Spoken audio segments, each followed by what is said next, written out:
Hello everyone, my name is Alin. Welcome to my YouTube channel. So for today's video, I will be reacting to the video that I have found in my recommended pages. So the video title that I will be reacting right now is Rex Economic Powers of Asia, and credits to the video uploader of this video, which is the Global Index. So credits to the YouTube channel of this video. So now guys, a lot of us have heard that the number one economy in the world right now is the USA, or the United States of America, and second is Beijing, China. I mean the mainland China, which is second next to the US, and the third most largest economy is Japan. So now in this video, we will talk about and we will see about the next economic superpowers, I mean economic powers in Asia. It's either in South Asia, Southeast Asia, and the East Asia, the Japan, South Korea, everything that every country here in Asia, we will find out who are those countries that have the potential to become an economic power in the next decade or in the next few more decades in the future. So before we start this video, please don't forget to like and subscribe to my YouTube channel and click the notification bell beside the subscribe button to be notified from my future video uploads. And also don't forget to follow me on my Instagram account. I will put it down here, and without further ado, let this video started. When you hear the word economic superpower, you will probably think about the United States, China, Germany, or Japan. But not too long from now, you will have different opinions. And this would be due to the new rising economic powers. Well, who are they? You have already guessed it from the thumbnail. After the World War II, Western countries went through rapid economic growth. That was also known as the Golden Age of capitalism. Then in the 80s, China started to pick up the pace due to its low-cost manufacturing. Similarly, from past 2 to 3 decades, some Southeast Asian countries are showing incredible growth in terms of economy. For example, Experts Indonesia, believe that these Asian countries Vietnam, could be the next economic powers after the Philippines. West. So, let's take a look. To begin, let's take Vietnam. The economy of Vietnam is a socialist-oriented market economy.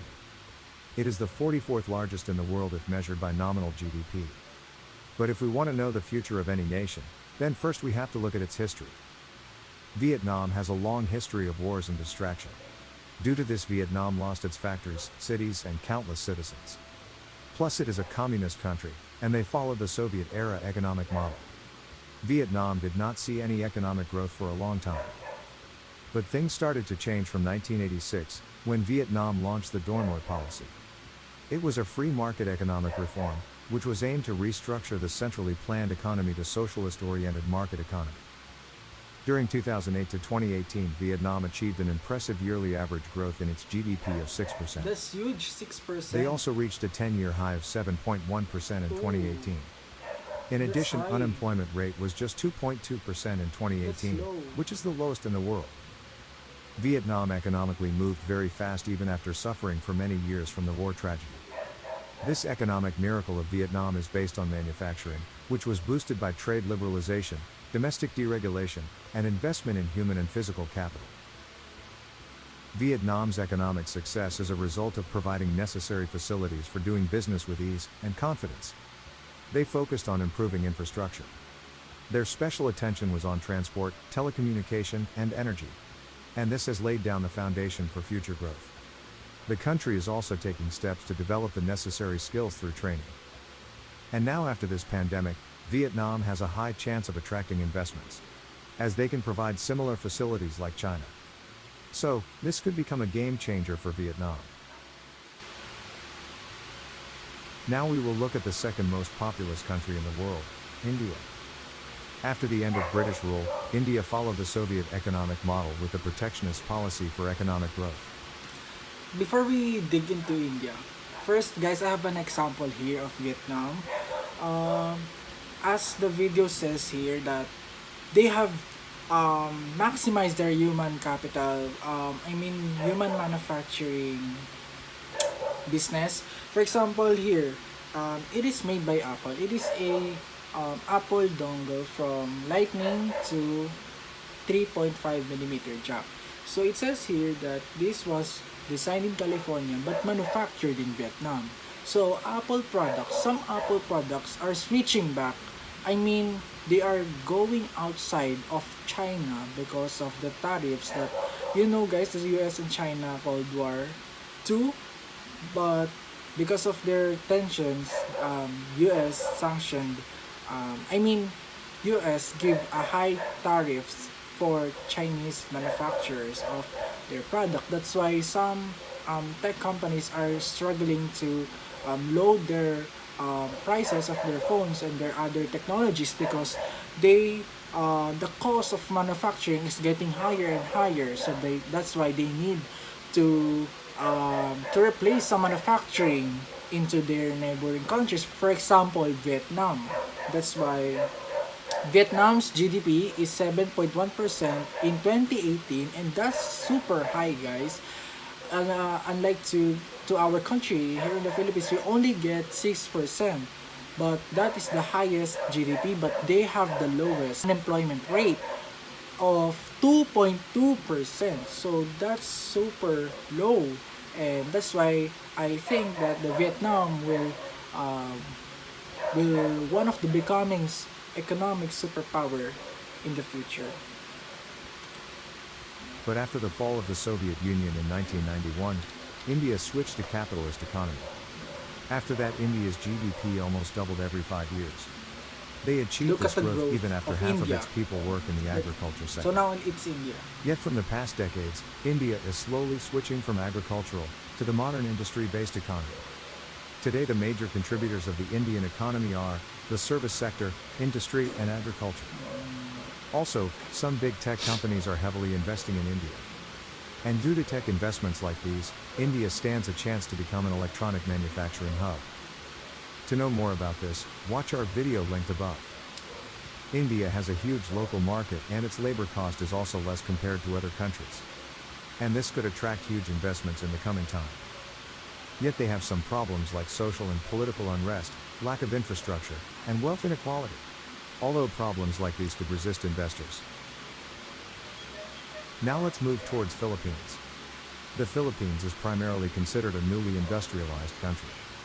Philippines' economy is driven by. So before we dig into the Philippines, India really needs a infrastructure because there are some rumors or plans that the Apple company should go for India when it comes to manufacturing their iPhones, because India has second largest population here in the world, so they need to shift to India. But as the video said that they are lacking in infrastructure, but I hope that they put so much infrastructures as good as China, so that so many investors should invest in their country so that their economic growth will grow eventually high up. So let's dig in the Philippines. Its service, industrial and agriculture sector. Mainly the service sector. This sector accounts for 60% of the country's GDP and 56% of employment today. And these numbers were achieved due to the package that people of Philippines offer. The country's professionals speak necessary global languages. In addition, they have less wages than the Western countries. Also, the country's average age is 25 years. That means more people available to work. Hence, all of this made Philippines one of the largest business process outsourcing countries. Yes, that's true. Apart from this, the Philippines government is trying to attract foreign direct investments. Yes. And bringing up the infrastructure is their way to go. Several economic zones are already active and have attracted investments, as the industrial sector contributes 30% to the country's GDP. Now, good things aside, the agriculture sector, which once accounted for 1/3 of Philippines' GDP, went down to 9% in 2018. Yet government is making efforts to make that stable again. As to grow faster, the balanced combination of agriculture, services and industry is required. Even though the Philippine economy did not grow much until the 21st century, they saw a significant growth in the last 20 years. And we could see them more economically strong in the future. Let's go to Malaysia now. So here in the Philippines, the government are putting more infrastructure projects in order for the international investors to invest in our country. That's true when it comes to service sectors, because here in the Philippines we have a lot of BPO industries here in the Philippines. I have seen a BPO company that is located in the most busiest malls here in the Philippines. So that's why a lot of Filipinos is good in speaking English, not like me.